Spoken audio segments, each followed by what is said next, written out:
台积电董事长宣布，当咧苹果目前还阁伫咧起的新本第二座晶圆厂，未来改做3奈米制程。中国国家主席习近平昨有和美国总统川普讲电话，即习近平爱美国谨慎处理对待军售。民众党不分区立委李正秀有中国配偶身份，内政部长刘世芳表示，拒绝提供机密文件予伊，也希望各部会就爱照安尼先来做。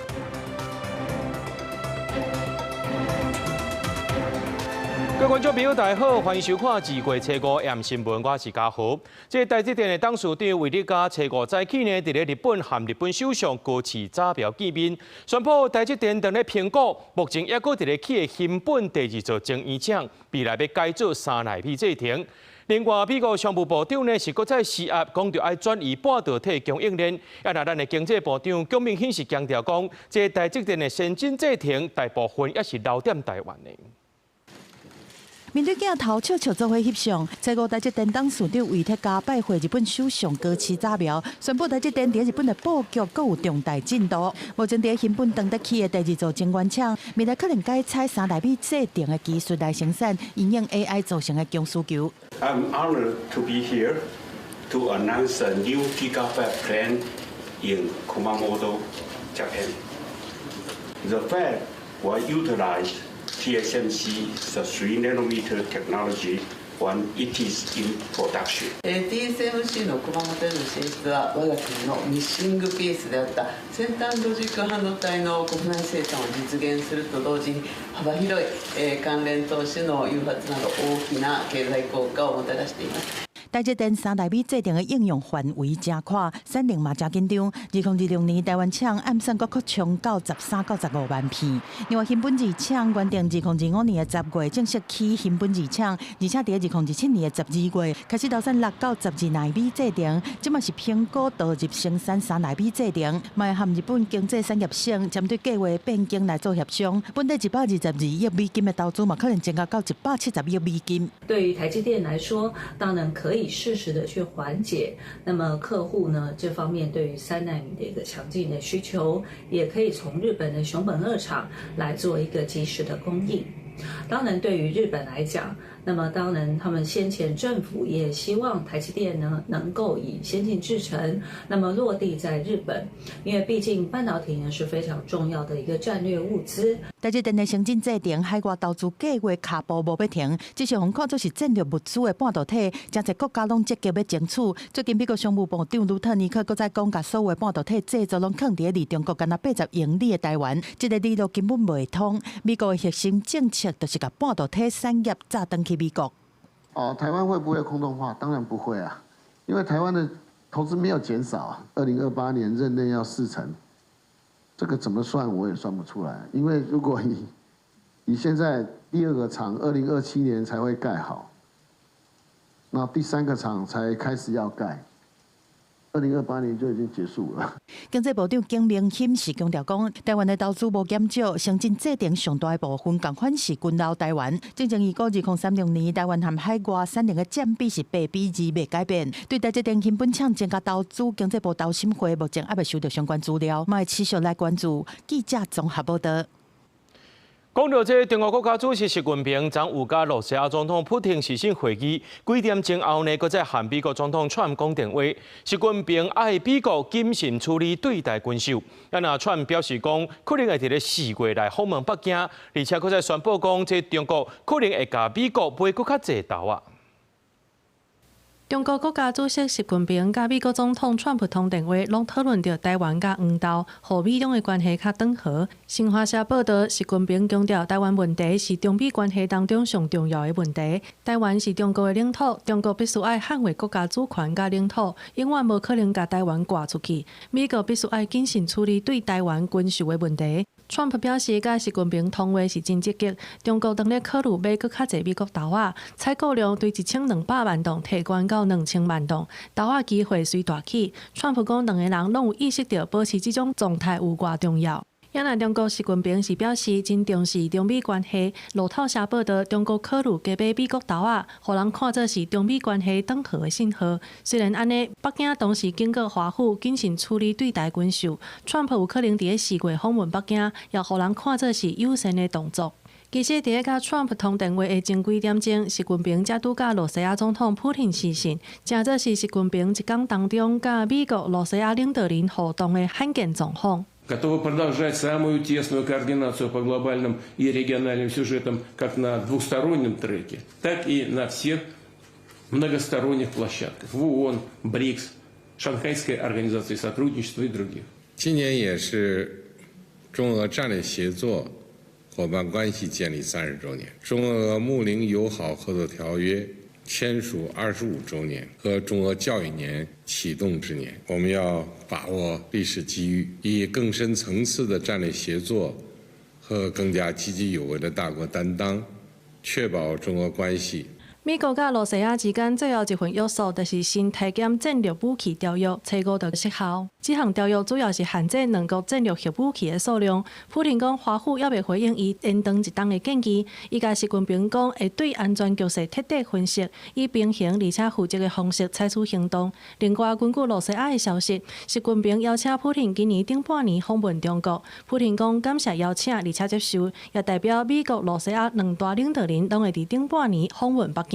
公司新闻黄文玲编译。美国总统川普和中国国家主席习近平昨暗有讲电话，双方也证实讲呢有讲到台湾议题。但是总统赖清德强调讲，这美中台关系无改变，台美关系也真坚定。那中国官方媒体是讲呢，习近平有甲美国破病，爱斟酌处理对台军售的问题。中美搁再热线，美国总统川普甲中国国家主席习近平测试通电话。川普伫家己的社群平台答问，甲习近平讨论政治议题，包括贸易、军事、4月访问中国的行程、台湾、陆俄战争，目前伊拢叫设定。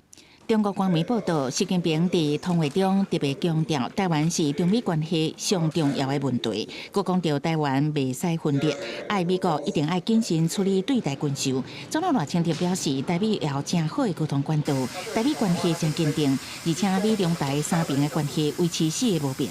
中华民国和中华人民共和国互不隶属，台湾不属于中华人民共和国的一部分，事实不变，台美关系坚如磐石。各项合作计划持续进行，不会改变。对习近平要求美国谨慎处理对台军售的问题，军购特别条例伫国会和南北真侪解走动，总统赖清德搁再公开发声。中央政府总预算和国防特别预算一定要顺利审查通过，这样才能够赢得国人的信任。也不至于对台湾带来危险。川习通电话了后，拢讲到台湾，国家川普4月要去中国访问。《纽约时报》指出，北京当就台湾问题向川普施加压力，要为4月川习会铺路。不过学者认为，比起中国官媒甲台湾议题放伫谈话重点，川普的答文是敢简单讲到台湾，明显有争差。这个新华社的发稿关于台湾问题讲了落等，可是川普的回应就是一句话，很简单，他说：“你们中国的关切我知道。”感觉上川普有点在，讲难听在敷衍啦，习近平啦。我觉得基本上不会因为川普4月份要去中国访问来对台湾政策做出很大的改变。外交部表示，持续关心美中的交流，甲美方保持良好的沟通。川普上任真侪届声明对台湾的支持，也甲美国一向的对台政策。台湾持续强化自我防卫能力，甲美方在内的理念瓦根友谊合作，尽力维持现况。记者采访报道。台语有一句话讲，马无食咸草袂肥，毋过咱人啊行险路，无一定会富贵。警方调查发现，讲这诈骗集团伫咧网络顶头，甲这假投资的消息放出来，请被害人来投资。那有人来投资呢，就一开始先互你趁赶钱，等你落大条入去了后，就随走甲无看的人啊。刑事局根据大数据的分析，然后这个犯罪手法成功锁定了陈姓主嫌，那就报请新北地检署指挥侦办。那之后我们就4波的具体搜索，成功的查缉这个出金的水房干部及车手。警方调查发现，对自2014年底到去年有425个人去哄骗，总诈骗金额有到5亿7千多万，其中有一个会计师哄骗2200万，掠到2名主嫌、10名干部和30名出金手，拢总44个人。专案依照早期组织犯罪洗钱等罪嫌，移送地检署侦办。讲到这贵金属最近是起起落落，其中这银的计数呢，顶个月就是搁在创新高。即摆有人上准这中央银行卖生上纪念套币，就已经有人哦伫咧网络顶头，甲这套币计数画是骨落背啊。央行发现讲，去年底有人挑工买真济，惊讲有人利用安尼生伫咧趁价卡，就甲进前卖无了的，即摆要全部回收甲落价。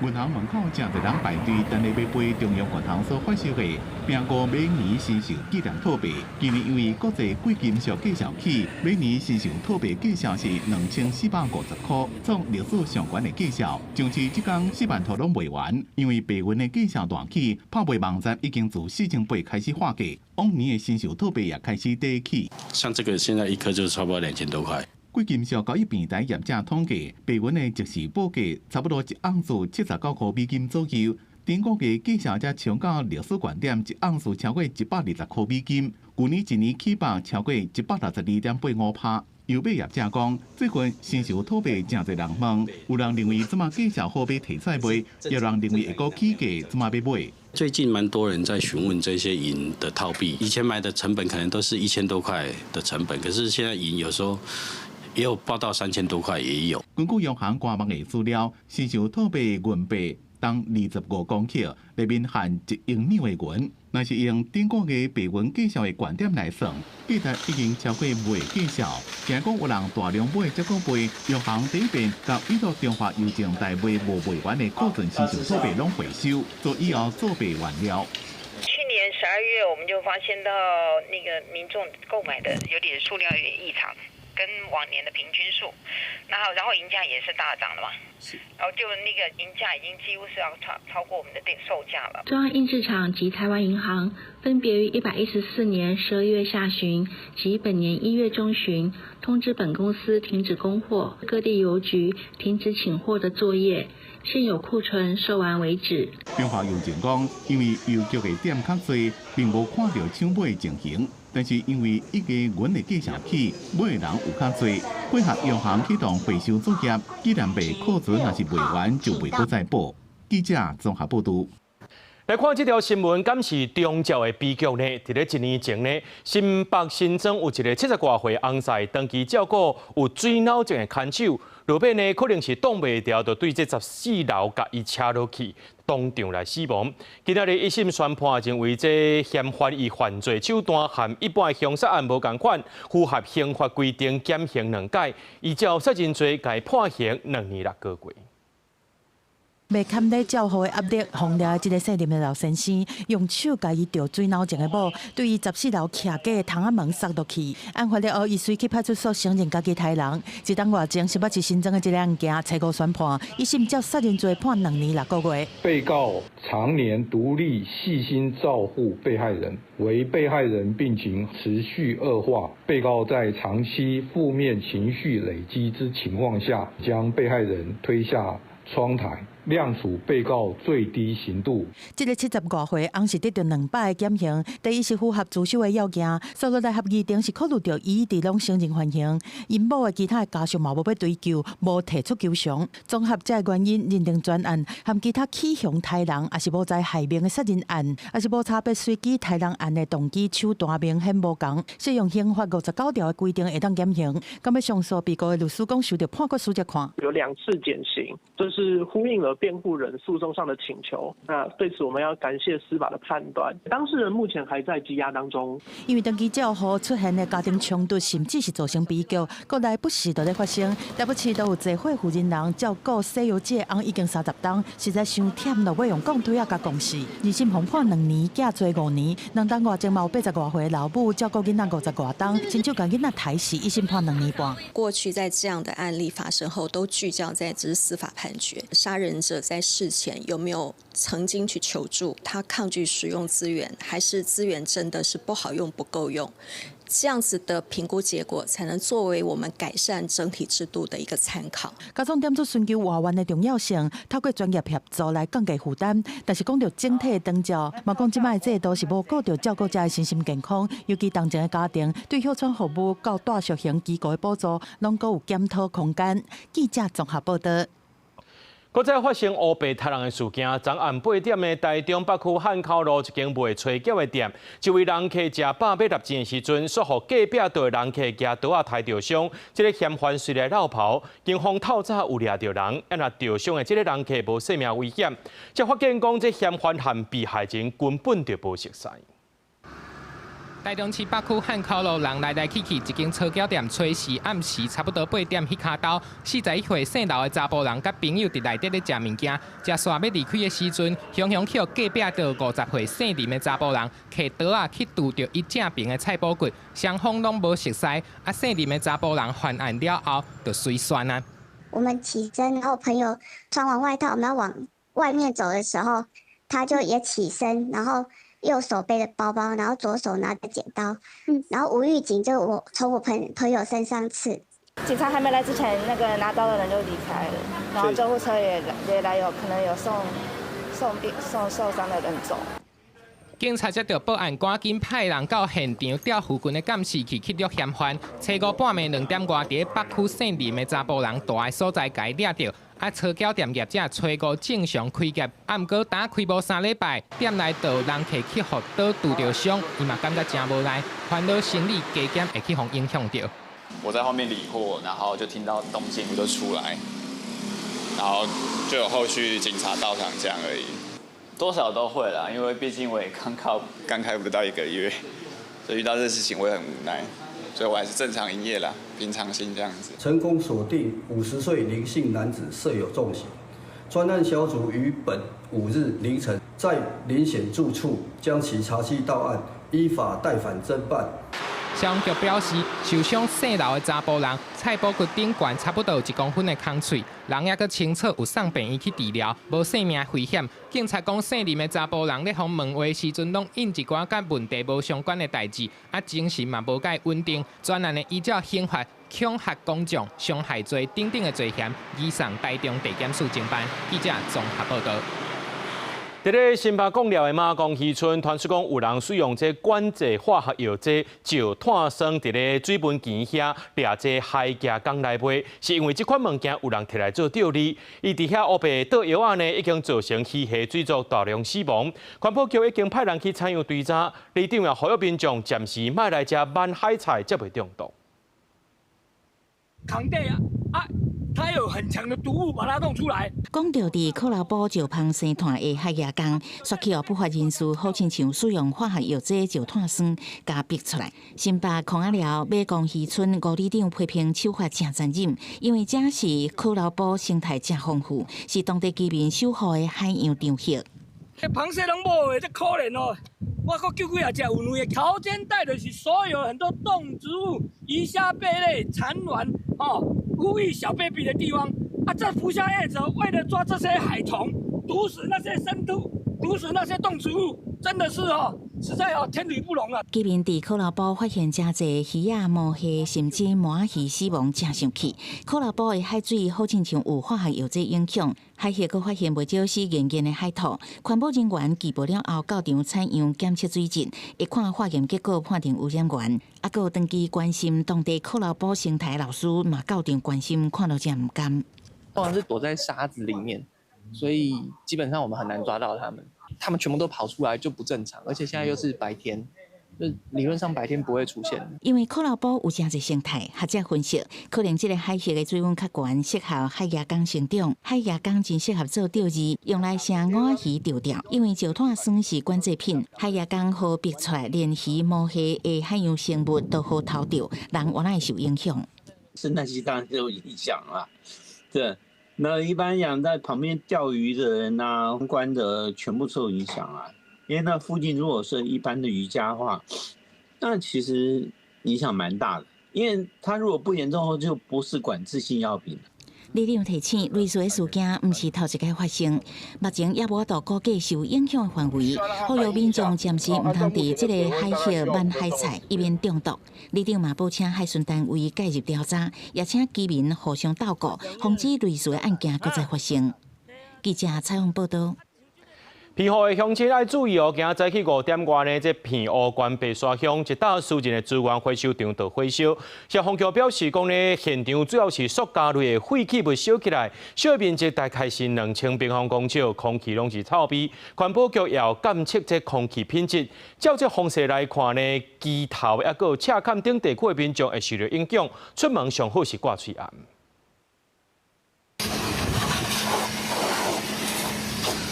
最后透早5点外天也袂光，这个资源回收厂导火，消防人员赶紧牵水伞拍火。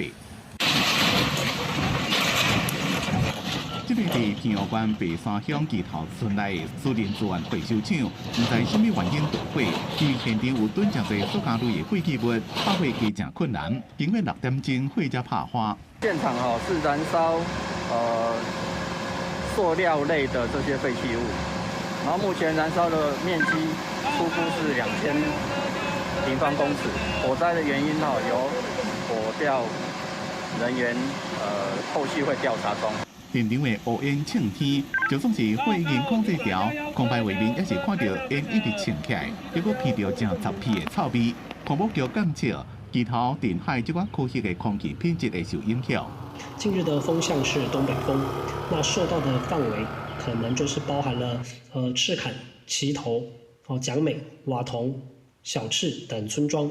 那如果有村民要出门，务必记得携带口罩。环保局讲，火伫吹过的2点钟前全部拢拍花，也随测迄当阵的空气品质指标 AQI 浓度是47，算良好的等级。不过较敏感的人出门时阵也是爱挂气眼。资源回收厂囤的物件是毋是违反废清法，会进一步调查。记者综合报道。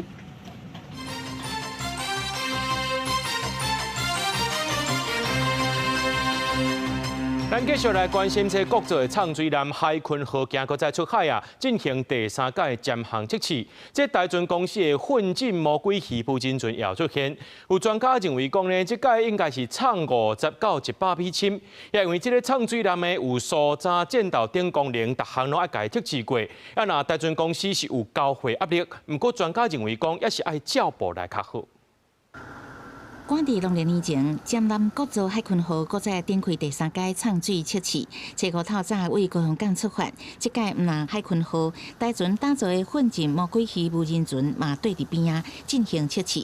军事迷伫海边有布条大声喊，为海鲲号加油鼓励。军事观察家纪东文认为，海鲲号这届海测应该是畅50至100公尺的深度，验证相关系统。将你的所有的设备都整个验证过很多次，才能确保它在水底它的运作是正常的，所以包括整个潜舰的舰体，它承受水压的状况。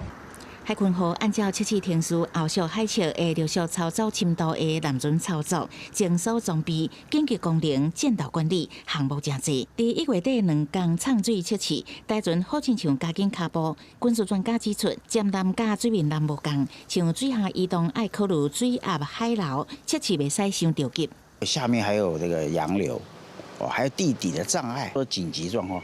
那如果说有东西故障呢，对不对？我们潜舰很注重一件事是水底逃生的问题。那你在水下水压这么深的地方，这是非常专业的事。为海上威胁做搁较侪准备，海委会主委关碧玲伫媒体专访讲，海巡署通过即阵中国派出41只科研海洋调查船，航迹去甲全球，其中真侪届伫关岛东西2边海峡出现，也有夏威夷群岛南北方海峡做水文的调查，显示中国野心毋但伫第1岛链，搁扩大到第2岛链。学者分析，中共的目的有可能进行舰场经营，主要是要做水下作战。相关的这个地形资料啊，那个水温啊、海流啊、那个盐度啊、这个温度等等这些调查，因为这个其实可能都跟前舰作战会有相当的关联。海巡负责印太区域和平的第一线，关碧玲表示，甲美国海华巡防队有实质的合作，美方毋捌离开，台美会做阵组成印太和平锁链。记者采访报道。讲到这民众党不分区立委，也就是中国配偶李正秀，这国籍问题也未收煞。内政部长刘世芳就表示，拒绝提供机密文件给伊，也希望各部会首长也会当按日先来做。那李正秀是发表声明讲，希望刘世芳对所有立委标准拢一致。中华民国的国威更要依照中华民国法律，我们一切以国际法的标准来完成认定。民众党不分区立委李正秀因为中配身份产生国籍的争议，内政部长刘世芳讲，依照国籍法，李正秀正式就职进前，将申请替中华人民共和国国籍，而且将相关文件送交立法局。因讲内政部到即马也无收到相关的影本，所以李正秀可能也未完成就职的手续。在这次李珍秀要担任这个立法委员的时候呢，他本来就是有双重国籍，我们会认为李珍秀女士并没有完成退籍的申请手续。解职的部分的话，就由立法院来做他解职机关上面应该有的程序。刘世芳讲，虽然立法委员本来就会当调阅物件，因过内政部未提供机密以上的文件甲告知给李正秀，内政部会尽量规范，也希望部会首长照会做。有关密等的认定呢，是由机关首长来认定。那我们还是一样，就是按照相关的这个规范来处理这个密件是否提供为原则。那我也很认真的会希望说，其他各部会的首长呢，能够按照审认的一个规定来办理。对李正秀国籍的争议，中国国台办蔡国讲，世界上只敢一个中国，两化同款是有一个中国，无所谓放弃国籍的问题。咱陆委会也有回应。他们不会让李珍秀除去中华人民共和国国籍，那是他们的规定啊。但是我们的规定是我们的事啊。他们执意不让李珍秀放弃中华人民共和国籍，那就是他是在剥夺李珍秀在台湾担任立法委员的权利。李正秀讲，制度会当修正，法规会当检讨，但佫袂当因为个人去做设定。也讲对刘世芳的发言感觉违宪，希望对所有的立法委员标准拢爱同款，唔是为着要污名化、倒标签才做这种决定。记者综合报道。中国宣布讲，最近会恢复上海民众去到金门、马祖旅游。咱的观光署表示讲，中国民众利用小三通去到金门、马祖拢无问题。观光署也强调，去年4月已经联络这中国的海旅会，希望会当针对开放观光来沟通，不过对方是拢无回应。金门码头透早就有足侪游客用小三通伫两华往回旅客是袂少。最近要恢复上海居民去金门、马祖旅游，在地观光业者表示拢足欢迎嘛足期待，不过嘛烦恼交通较大的所在，敢有够挤？面对整个上海来的朋友情况底下，我们怎么去把我们的量能提升？还是有一些配套需要去做的哈。那特别是在这个小三通的这个船班的部分。金门县政府指出，要有更较侪旅客，需要中央政策支持。观光署回应，目前咱法令对中国游客去金门、马祖旅游无限制倒一省，只要是到福建，搁坐小三通的客船到金门、甲马祖旅行都会使。旅游业者就指出，希望这一摆机会，两华豆啊恢复往来。目前业者配合政府的新南向市场，不过若是恢复中国游客来佚佗，对观光产业是有好无歹。以往的话，陆客在台湾的消费一天至少是台币1000块以上。那如果以现在的新南向的话，可能5天4夜下来，可能还没有到1000块。疫情了后，两华的观光交流自2024年8月，中国恢复福建居民去马祖旅游签证申请，后个月搁恢复福建居民去金门旅游签证申请。去年2月，中国要恢复福建、上海居民去台湾团体旅游，嘛规划加大团2月来台湾，咱台湾嘛要求小两会来协商，最后嘛无成功。不过这个想法又搁出现。我们还是希望政府是能够开放禁团令的紧箍咒，只有签注业者私底下大家都出大陆的团体啦。旅游品质保障协会指出，宣示意义凭观光效益搁较济，不过政府爱正视两岸的观光需求，卡免旅游团变作是地下化，颠倒是危害旅游安全。记者综合报道。去年底时阵，台北市发生随机攻击事件了后，双北市政府合作进行第3阶段下关市演练，武器嫌犯伫几类捷运站发动攻击。不过演练的时阵呢，这新北市无细字发出去的细胞简讯，一开始无加演练这2字，害民众抓准真正发生代志啊。其中有旅客遭到歹徒刺伤。无记歹徒凶凶掠刀啊，随机攻击新北市的捷运三重埔国小站柜台旅客，民众是惊甲水浪港，保全发现唔对，才防暴警车想要来协助歹徒。警方接到通报到场，先用番茄仔水扫落来，再用电击器来制服歹徒。救援人员嘛赶来救治伤者，不过另外一个歹徒是继续伫台北市的捷运大桥头站的攻击。捷运站较紧疏散旅客，但是歹徒却甲人质掠来，和警方对峙。警方抓准时机，甲歹徒断势解除危机。第3阶段演练的关键情境，其实就是多名歹徒在双北不同的车站来接连发动无差别攻击，而这最考验的就是跨县市的联防机制。突发状况随时都很有可能出现，那我们平常就有那种危机意识。如果是在这周遭，我们就铁门直接拉下来。台北市第3阶段演练是和新北市联手，但却出现意外状况。这摆演练同款伫市区内500公尺的范围，发送细胞简讯来警告。不过斟酌看，第摆的简讯敢若写捷运三重埔国小站发生重大治安案件这内容，无加注是演练，造成一寡民众是真惊吓。5分钟后，佫一摆发送，才紧急加入演练这个字。我们在发第1则的时候，觉得这样会可能怕民众会误解，所以有第2则也在前面再特别加强演练这样子。那也请民众收到这种演练的不用惊慌，但是真的收到有状况的时候要立即反应。新北市消防局强调讲，地方政府较少发细胞简讯，未来加强同仁的训练。我们不要因为1219事件随着时间的过去而降低了警戒性，宁可捞过界，不要3不管。同时也做了2个城市之间跨域快打的一个联防。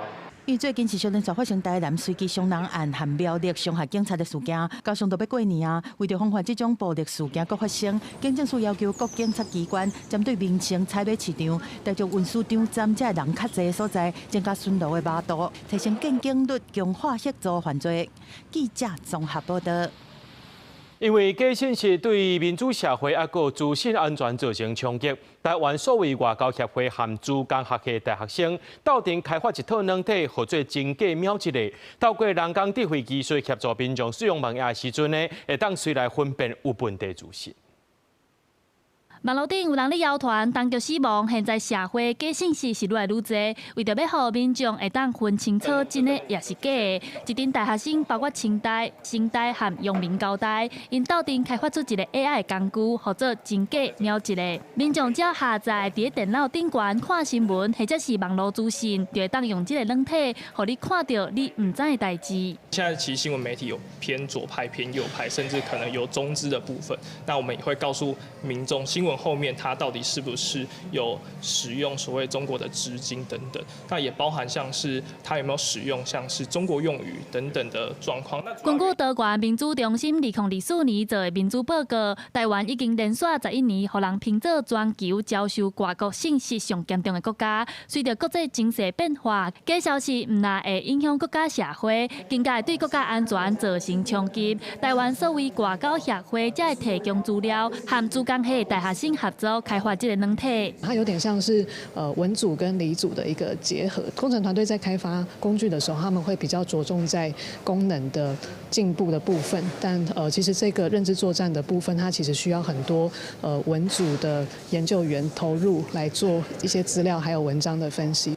这个软体主要分析的内容有分6种，亲像文章敢有使用中国用语，针对国防安全的消息敢有正确，敢有煽动对美国的无信任，假造政府发布消息等等。因希望互查核唔那是专家的工课，是每一位公民拢会当参与的日常。记者台湾谢桂玲台北报道。有公民团体今仔日公布青少年所谓使用的报告，有超过63%的青少年讲，父母、老师真罕得主动和因讨论这使用的规定。调查也显示，使用过度啊，已经影响到青少年的身心健康。专家是建议讲，家长会当陪伴囡仔找出兴趣，减少使用网络。即卖青少年伫咧充满所谓产品的环境当中成长，嘛拄到的酸甲条例，或者是所谓性暴力等等的风险。长期关注青少年生统议题，戴孝明针对青少年使用所谓的情形来分析，发现因平均每一天使用所谓工具会超过7点钟。生活中都是在充斥着网络啊、数位啊等等之类的。那这样子的状况其实也深深的影响到了青少年，所以它可能影响到人际互动，可能包括心理健康。调查发现，讲有超过63%的青少年认为父母甲老师真少主动甲因讨论相关的规范，而且若伫咧网络顶拄到无爽快的情形，有差不多22%的青少年会甲朋友讲，有23%希望老师或者是父母会当甲因斗相共。教育部从来没有忽视过这件事情。我们在108课纲里头，其实就已经有就是核心素养哈，就是资讯科技与媒体素养。针对这点，教育部呼吁家长都要重视青少年网络安全议题。专家建议，透过亲子沟通甲陪伴，做伙找出青少年有兴趣的代志，是减少使用网络真重要的方式。记者综合报道。讲到咱的社会是愈来愈进步，希望劳工钱会当得到完善的照护。咱台湾即马面对着这少子化呢，学校的教室是空真济出来。那新北市政府目前已经甲超过2600间的教室活化了，有的是摕来做体育中心，也因为即马是高龄化的社会，未来也打算讲要设置老大人的俱乐部，抑个公共亲子中心等等，或者的公共资源呢，会当互更较侪人使用到。这个托育中心应该是邦桥保健国小无咧用的教育空间。新北市教育局把这个空间规划做托育中心，家长认为安尼真好，因为一般的托育中心空间有限，但是伫国小内面的托育中心较宽，囡仔活动的空间也较大。空间这样我觉得规划的蛮好的，因为毕竟国小的空间比较大，那小朋友可以去使用的空间也比较多。对，然后也比较多变。因为即马囝生少，学校学生也减少，所以有真侪学校拢有空间长出来。新北市教育局对2012年开始，将学校加出来的空间做运用。目前新北市已经使用2600多间教室，变成多元的运用空间，其中设55个托育服务中心。教育局表示，正在扩大规划。透过校园空间的多元转型，学校将打破围墙的界限，成为社区共享的宝库。我们规划的不只是公托，还结合了银发俱乐部、乐龄中心及社区共读站，让这里成为长者乐活、亲子共办的温馨重心。新北市教育局表示，将学校的空间摕来做多元的运用。未来也打算设老大人俱乐部、甲公共亲子中心等等，让市民感受到学校就亲像社区的心脏同款，也让公共资源会当更较wal近生活。记者陈心动、王志光新北报道。人讲吼，这大人烦恼无钱，囡仔欢喜过年，过年特别到啊！做大人的拢爱伫过年进前款东款西买真侪项的物件。来看这高雄的三凤中街已经是热烈滚滚。不过民众怨讲呢，有这店家趁即马是大年节啊、大年大节，糖啊就来甲起价，甚至是起双倍价。店家是赶紧来买回讲，已经有2年多无起咯。那这相关的理事长是建议民众这介绍若种有问题，上好是当面问互清楚。消保官也提醒业者介绍爱家清楚打出来。网起真侪色的糖啊，摆真精致。农历新年特别到啊，高雄出名的年货大街三凤中街，初5下晡出现真侪人来购买。有消费者就问路不完其中一间店，同分量的糖啊，1月起买差不多300多，初3起买煞爱600多。只有涨了一个，但它其实不算涨了，因为它只涨了5块。而且那个是我们调降了某个本来我们卖150的东西，所以才稍微把其他的平均稍微拉高一些些。但其余大概我们这里有80%都没有调涨。头家6港品行的糖仔来称，买回糖仔无起价，嘛表示愿意甲消费者查清楚状况。另外，药店面虽然讲有标示价上，不过消费者不愿现场的价上，互人看拢无。买2袋都爱2500，实际去问购买民众，大家看法无同。香菇贵大概100块左右，应该还可以了。现在物价都上涨这么多了，价钱应该不会什么差动。只是说量会减少。当地相关理事长建议，若是对介绍有疑问，爱随甲头家反映。消保官嘛提醒业者爱面靠标示介绍。为了避免产生无谓的消费争议，业者应该将计费的方式，比方说，如果是用磅秤，那每100公克或者每斤多少钱呢？应该予以明示的一个揭露。民众欢喜办年会，若是拄到头家乌白起价，难免影响心情。消保官表示，若是拄到购买证据，会当向市政府消费者服务中心提出申诉，由消保官协助沟通解决问题。记者采访报道。讲到过年的布置，这色水呢，拢爱大红、爱淡色。啊，若咧讲到这花呢，拢爱互伊大拍，啊，佫足红的。最近呢，这花市呢有过年的气氛的，这花草拢卖甲真好。业者表示讲呢，今年花有较少挂，毋过无影响到价销。今日贵人七家花卉园区，五彩艳丽的花一盆啊一盆。过年期间，袂少民众拢会买几盆啊放伫厝内。业者讲，目前百合、红杏子、绣球花、彩色海蚵仔买起袂歹，开甲长水的虎头兰、乌蝶兰，嘛是春节热门的园艺盆栽。其中鹿角兰佫叫马颜，都变做每年应景的园艺。过年的期间，就是可以做一些就是家里面的布置这样子，然后我们就可能会选一些兰花，对，然后家里面也可以放一些比较有生气的植物啦。花的名字很长，有时候都会把它缩短，叫马元。明年又是马年，所以马年如果有缘，就是说有好的缘分，那外面是圆盾，里面是方形，叫外圆内方。又是马年，好像有马上赚钱的意思。其他有海音也是吉祥意思的园艺食物，像讲金桔啊、银柳、招财树、好彩头，是家家户户拢会买，真喜气。毋过因为今景气无真好，今年供货量差不多减少1成。我们生产者预期我们的景气可能消费力没那么高。还有加上气候暖化，有些花可能在培育过程中就损耗了一些。我自己的调查，大概今年的供货量有少大概10%。过年期间为新春所做的园艺布置，那为居家立美化，也因为色彩真水，也当迎接新春闹热的气氛，还有青翠真有精神的好吉调，会当让家己心情变好。目前各种盆栽都已经完全到位，提供民众无同的选择。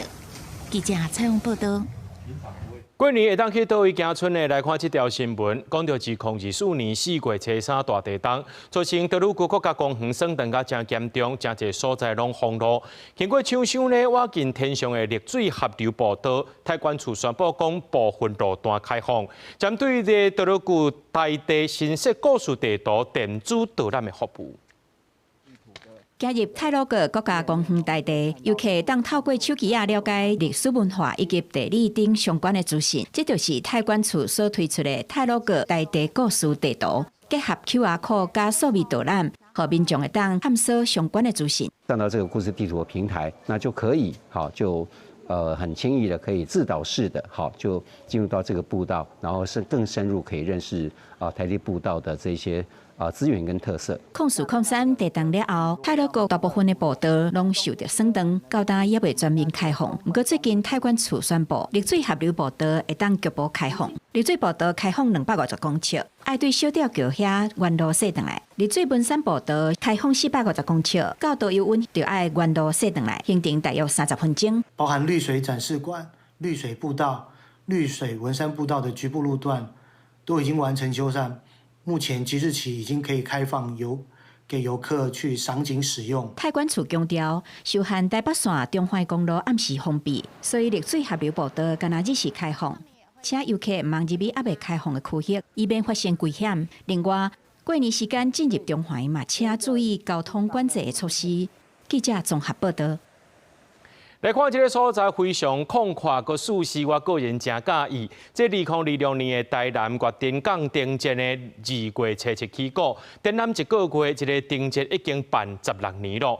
今年的主灯是天马秀，也有日本、韩国等国家有50组的艺术家展览60件的作品，大家是拢真期待。这只天界新秀伫水面顶，伊身躯是半桶光，有浅蓝色甲粉红色的色水。今年是8年台南咸水月顶港灯节，这回主灯以天马秀做呈现，互人看起来就是真自由佮活泼的美丽向灯。加做今年灯节上界显目的作品之一，另外嘛用灯光来打造放蜂仔炮的老结。2月初7暗时起过，点灯互大家欣赏，民众拢真期待一年一届的美景。我每年都期待，每年都期待，尽力了啦，就这样子啦个人见解不同，每年都不一样，可是也有相同的地方。主灯呢叫做天马兽，它是由森冈厚次所特别为我们这一次灯节所制作的。整个主灯呢，它最有趣的地方是它采用了日本的盒子来进行制作，透过光，事实上呈现出一种非常温润、温暖的一种感觉。定制以假房兼水未来发展光景做主题，结合光技术、科技媒材、甲地方文化、历史基地，甲定制规划做3大展区，嘛结合台湾、日本、参韩国家的艺术家，拢总60组作品，要透过光、舞、声音甲互动装置，甲活定港这个区域转化做暗时欣赏灯光美景的所在。另外，这回为着要互民众方便规划春节元宵的旅游行程，管理局特别整合活动主线，互民众更加清楚。记者苏台南采访报道。来看印尼的沙门答腊岛的阿姐，有一个100米深超过9000平立凹，这款壁块现象将可能是2000年前火山地形撞到水了后出来刷位的。最近这5年呢，这落落去的范围是愈来愈宽，一寡车路、农地也拢落落去啊。当地呢，这高压电塔也要赶紧来刷位，当地政府也要向中央来讨救兵啊。这个大坑甲公路切断，并这座高压电塔真危险。印尼苏门答腊岛中亚市的这个大坑落落去到即马已经25吨啊！迄当阵上早是侦测到地层刷灰，过2日了，地面就开始壁开，因为这是火山地形，土内面有真侪火山的碎坡，也有火山灰，若含着水就会壁开。过去5年落落去的范围自8100多平增加到9000平。咖啡田也有辣椒田面就拢救赎，有一寡农田离断崖只敢几公尺。可能明年就无法度搁种做。Belum, cuma kan udah, cuma kan jauh masih anu kan. Yang apa ya dalam waktu dekat ini lah, 1 bulan ini lah mulai kan. 为了要避免有人总日期发生危险，离断崖10公尺的所在有封锁线，才唔通挖过的警示牌仔。过去几个月，这个大坑落的速度有愈来愈紧，主要是2025年年底到2026年年初，苏门答腊拄到强烈大雨侵袭。水渗入去地层，造成大规模山崩。即马崩落的范围已经挖过明体加输电设施。电力公司紧急下令，要把这支电塔刷走。Untuk menghindari bencana sinkhole ini terhadap Tower 76, kami juga lakukan pembongkaran atau dismantling setelah konduktor kami pindahkan ke tower emergency。这个大坑甲中亚市唐港交界内贝尔梅利亚主要道路切断，当地政府讲，即马灾情的规模已经大到因无法度处理，已经通报中央政府调派人力甲资源协助因处理。公司新闻张淑芬编辑。2026年，伫咧意大利举办冬季奥运，明仔载就要开幕啊！这是让20年后冬季奥运搁再办伫咧欧洲的阿尼比斯山，亲像高山出世，并且顶个比赛拢安排在瓜地立一个都市举行，所以因为落大雪，真侪选手是无法度练习。美国男子歌手史努比哥哥测试伫意大利加拉拉泰参加2026米兰科蒂纳冬季奥运盛会的团队，这嘛是伊自2024年巴黎奥运担任火把手了后，搁再一届承担这个重要的任务。嘛，和美国代表队献上英语教练的头衔，专门庆祝甲支持运动员。已经有真侪冬奥迷提早到位，准备欣赏这届冬季奥运测试展开的第一项比赛——混双冰壶，有瑞典对南韩、英国对挪威等强队参赛。I love watching curling. Every Olympics, I like to watch it. We're very excited to see all the countries compete in tonight's games. 意大利出世圣地科蒂纳严被保守经历，不过科蒂纳的赛车中心，也就是赛车、更加赛车赛道，也搁咧做最后的赶工，为测了伫米兰圣西罗球场举办的开幕式做最后的准备。科蒂纳将会举办高山出世赛车顶多项的赛顶比赛。测试迄天，当地当咧落大雪，搁吹强风。虽然落大雪会创造理想的赛事条件，不过雪量伤济嘛会带来挑战。包含众人注目的美国41岁出世女神范恩顶在内选手，伫个高山出世落架赛进行练习，被迫取消。勇敢付出，争取生涯第5届冬奥的范恩，顶礼拜伫个瑞士的一场世界杯比赛失误滑倒，倒边卡达乌受伤，但是伊表示状况稳定，会带伤出赛。公司新闻黄文玲编译。咱做伙来看明仔载天气。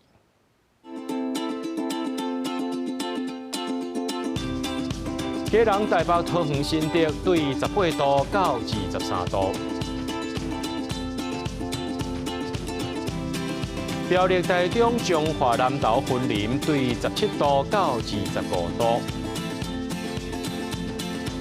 嘉义台南高雄屏东对19度到29度。